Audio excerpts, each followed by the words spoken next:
नमस्कार दोस्तों, आज अपने पास एक प्रिंजिल कंपनी का एक इंडक्शन कुकटॉप, जिसको इंडक्शन कुकर बोलते हैं, वो रिपेयर होने के लिए आया है। और इसमें प्रॉब्लम यह है कि इसमें मैंने आपको सप्लाई में लगा के दिखाता हूँ। इसमें किसी प्रकार की मैंने सप्लाई में लगा दिया है, लेकिन आप देख पा रहे होंगे किसी प्रकार की डिस्प्ले नहीं आ रही है।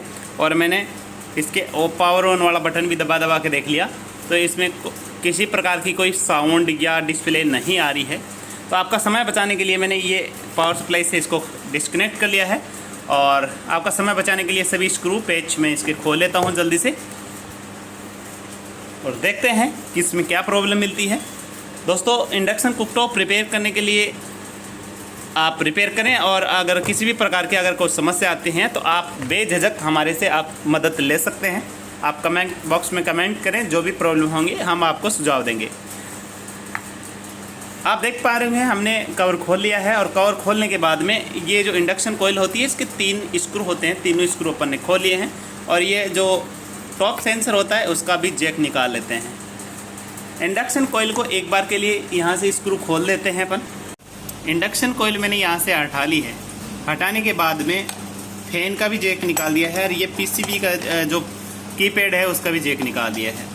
अब आप देख पा रहे होंगे, आपको नज़दीक से दिखाने की कोशिश करता हूँ मैं, कि ये किसी टेक्नीशियन का आया था, जो कोई इलेक्ट्रिशियन है, उनसे रिपेयर नहीं हुआ। ये आप देख पा रहे होंगे सभी जगह इन्होंने दोबारा से रीसोल्डरिंग कर रखी है, यहाँ पे भी, यहाँ पे भी, यहाँ पे भी, लेकिन इनको समस्या का पता नहीं लगा और रिपेयर नहीं कर पाए।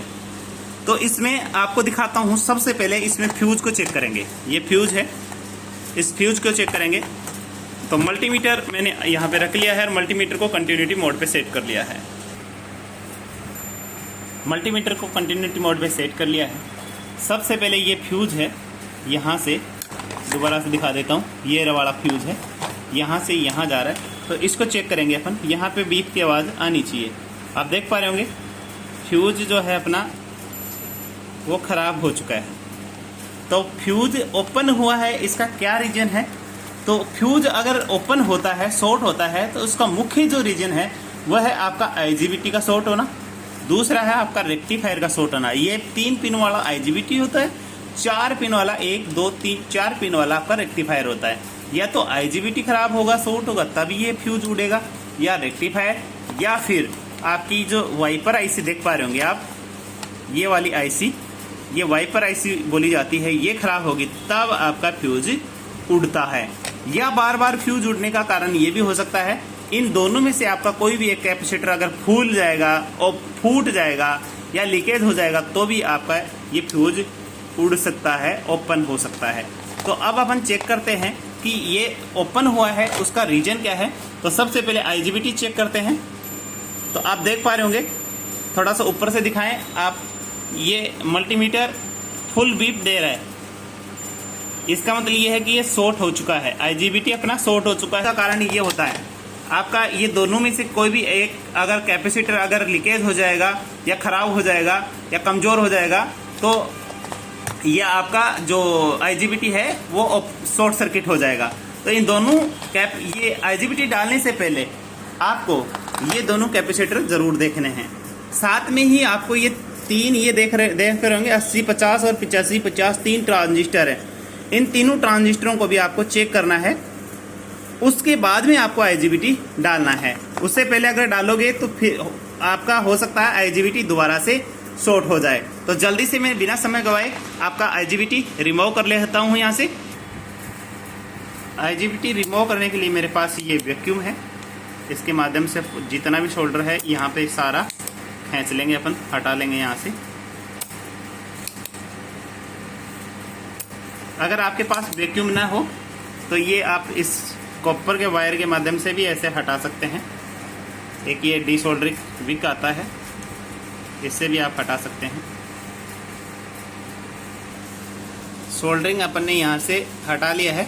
अब आपको ये स्क्रू यहाँ से हटा लेना है। ये स्क्रू खोलने के बाद में हैंड सिंक के नीचे 2 स्क्रू लगे रहते हैं, एक ये वाला है और एक ये वाला, इनको भी आपको खोल लेना है। जैसे ही मैंने स्क्रू खोले हैं, आप देख पा रहे होंगे IGBT अपना आसानी से बाहर आ गया है।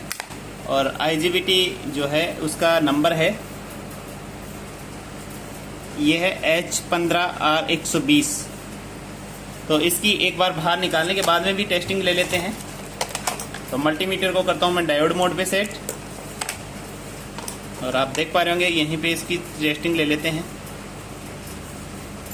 तो आप देख पा रहे होंगे फुली शॉर्टिंग दिखा रहा है ये, तो इसको यहाँ से हटा देते हैं। अब रेक्टिफायर बच गया, इसमें दिखा रहा है कि ये देखते हैं, आप देख पा रहे होंगे इसमें ये फुल शॉर्टिंग दिखा रहा है। तो इसका मतलब ये है कि आपका रेक्टिफायर भी शॉर्ट है। तो रेक्टिफायर को मैं जल्दी से निकाल लेता हूँ, और निकालने के बाद में फिर से इसकी टेस्टिंग लेंगे। फिर से फ्यूज़ तो नहीं उड़ा रहा है क्या? अगर फिर भी फ्यूज़ उड़ा रहा है तो अपन वाइपर IC को भी बदल देंगे। रेक्टिफायर को निकाल लिया है, और इसको एक बार बाहर निकालने के बाद में इसकी टेस्टिंग लेते हैं कि बाहर भी ये फुल शॉर्टिंग दिखा रहा है क्या। आप देख पा रहे दो, ये पहली वाली डायोडों के बीच में ये शॉर्टिंग दिखा रहा है, लेकिन लास्ट वाली के बीच में भी चेक कर लेते हैं। ये सभी के बीच में शॉर्टिंग दिखा रहा है। तो ये रेक्टिफायर जो है ये इसका नंबर है 2755। ये भी दूसरा चेंज कर देंगे। 1 2 3 तीनों ट्रांजिस्टर हैं वो चेक करेंगे। तो इसके लिए मल्टीमीटर को मैंने डायोड मोड में सेट कर लिया है।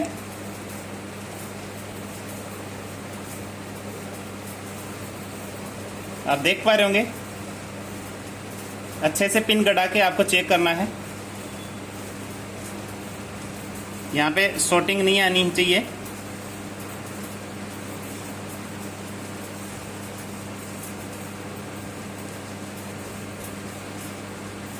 तो यहाँ पे देख पा रहे होंगे किसी प्रकार की कोई शॉर्टिंग नहीं है।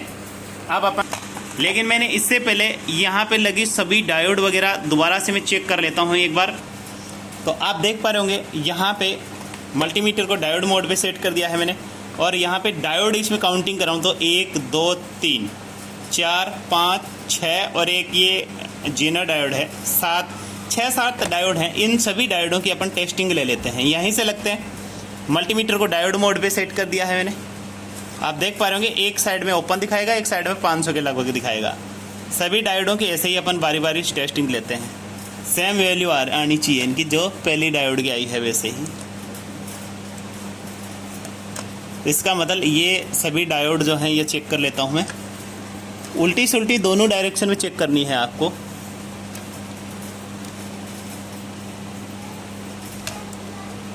एक साइड में अगर देख पा रहे होंगे 493 दिखा रहा है, दूसरी साइड में ये ओपन दिखाना चाहिए।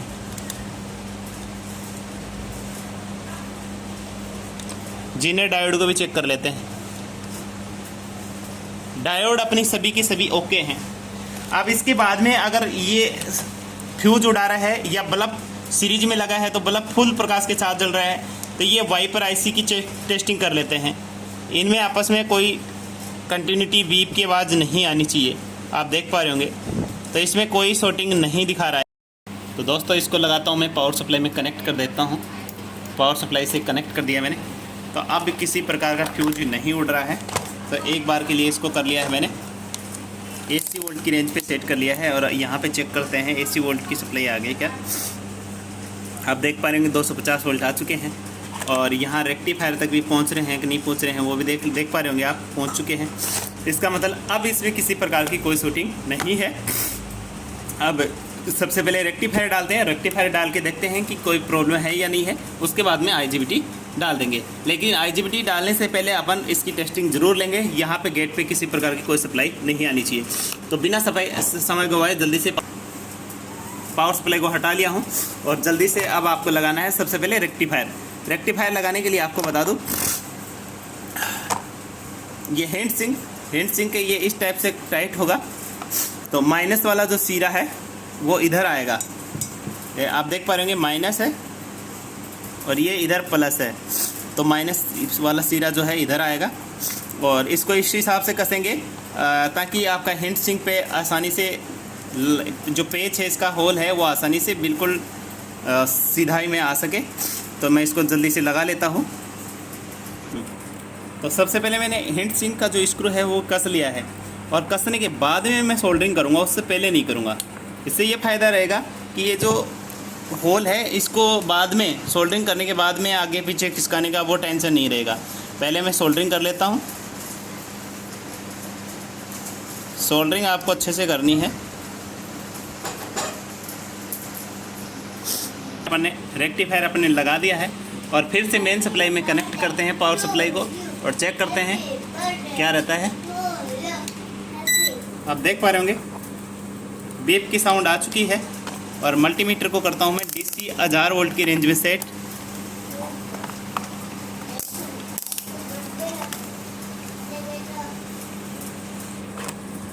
और आप देख पा रहे होंगे यहाँ पे प्लस और माइनस के बीच में 350 वोल्ट की सप्लाई आनी चाहिए। 350 वोल्ट की सप्लाई आ रही है और ये ग्राउंड के साथ यहाँ पे देखेंगे यहाँ पे कोई वोल्ट नहीं आना चाहिए। गेट के बीच में कोई वोल्ट नहीं आ रहा, आप देख पा रहे होंगे। एक बार मैं स्टैंड बाय रिलीज करता हूँ इधर से, ठीक है। डिस्प्ले दिखा, आप देख पा रहे होंगे यहाँ पे डिस्प्ले ऑन हो चुकी है और मैं इसको ऑन कर दिया है मैंने। ऑन होने के बाद में E0 का एरर आ गया है, लेकिन अभी भी यहाँ पे गेट पे कोई वोल्ट नहीं आना चाहिए। आप देख पा रहे होंगे किसी तरह का कोई वोल्ट नहीं आ रहा है। इसका मतलब अब अपन IGBT लगा सकते हैं। तो अब मैं जल्दी से इस हिंट सिंक को फिर से खोल लेता हूँ। हिंट सिंक का लगाने का तरीका मैंने पहले बता ही दिया आपको। इसको पहले इसलिए लगाया मैंने ताकि आपका होल आसानी से बिल्कुल सिद्ध में रहे और आपको हिंट सिंक कसते टाइम पर परेशानी ना हो। अब मैं ये IGBT ले लिया है और नया IGBT की टेस्टिंग कर लेते हैं। मल्टीमीटर को डायोड मोड पे करेंगे तो इसमें किसी तरह की कोई बीप नहीं है। एक साइड में 450 के लगभग आना चाहिए। ये 450 आ रहा है, एक साइड में ओपन दिखा रहा है, ठीक है। अब हिंट सिंक को जल्दी IGBT को यहाँ पे लगा लेते हैं। अगर आप इस तरीके से IGBT को लगाओगे तो कभी भी ये आपका जो IGBT है वो जल्दी से नहीं उड़ेगा।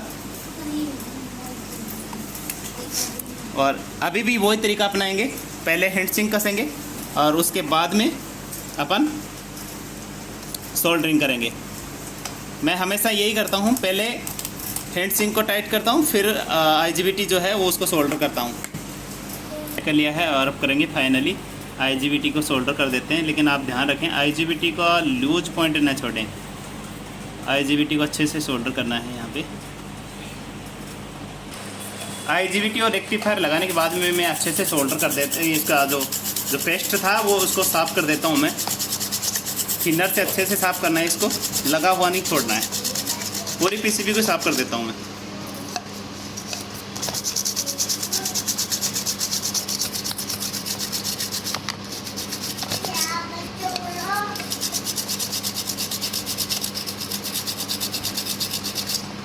PCB को साफ़ कर दिया है और अब इसको करते हैं टेस्ट।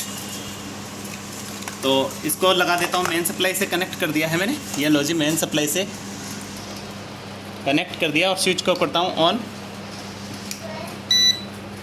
और मल्टीमीटर को DC 600 वोल्ट की रेंज पे सेट कर दिया है मैंने। सबसे पहले यहाँ पे 350 वोल्ट चेक करने हैं आपको, कर लिए हैं। और यहाँ पे ये एक 450 वोल्ट 6.8 माइक्रोफेड का कैपेसिटर है। यहाँ पे भी 350 वोल्ट की सप्लाई चेक करनी है। अब आपका इंडक्शन कुकटॉप रिपेयर हो चुका है। जल्दी से समय गवाए बिना इसको जल्दी से यहाँ पे लगा लेते हैं और इसकी इंडक्शन जो कोयल थी उसके दोनों स्क्रू भी यहाँ पे लगा लेते हैं। सभी स्क्रू कसने के बाद में ये टॉप सेंसर का भी जैक लगा देते हैं और फैन भी यहाँ पे लगा देते हैं और ये पावर केबल यहाँ पे अच्छे से सेट कर देते हैं। और ये जो इंडक्शन कोयल है इसके 3 स्क्रू जो हैं वो लगा देते हैं अच्छे से। मैंने इसको पावर सप्लाई से कनेक्ट कर दिया है, ये कर दिया है ऑन। और इसके ऊपर एक बर्तन रख दिया है मैंने। ये ऑन हो चुका है और सही से काम करने लगा है। टेम्परेचर बढ़ा देता हूँ मैं, 2000 वाट पे इसको सेट कर दिया है। लगभग आधा मिनट हो चुका है और आप देख पा रहे होंगे इसमें बुलबुले आ चुके हैं, ये गर्म भी हो चुका है। आप देख पा रहे होंगे ये अच्छे से गर्म होने लगा है। दोस्तों अगर वीडियो आपको पसंद आई तो वीडियो को लाइक शेयर सब्सक्राइब ज़रूर करें। मिलते हैं नेक्स्ट वीडियो में दोस्तों।